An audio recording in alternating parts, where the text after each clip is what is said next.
నాకెందుకు రాదు ఉద్యోగం? నా దేవుడు ఇస్తాడో. నా దేవుడు ఆలస్యం చేస్తున్నాడంటే శ్రేష్టమైన దాన్ని నాకు ఇవ్వబోతున్నాడు. నా దేవుడు నాకెందుకు ఇవ్వడో? నా తండ్రి అన్యాయస్తుడు కాదు. నాకు ఉద్యోగం ఇవ్వటం కాదు, నేను 10 మందికి ఇచ్చేటట్టు చేస్తాడు నా తండ్రి.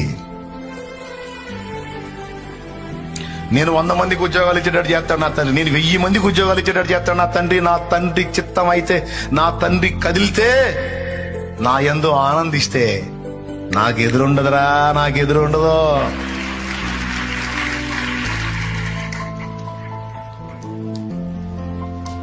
నేను సేవ చేస్తాను, అనేక ఆత్మల్ని గెలుస్తాను. ఇప్పుడు నేను కొంచెము చేస్తుండొచ్చు, విస్తారమైన ఆత్మల్ని నా దేవుడు నాకు ఇస్తాడు.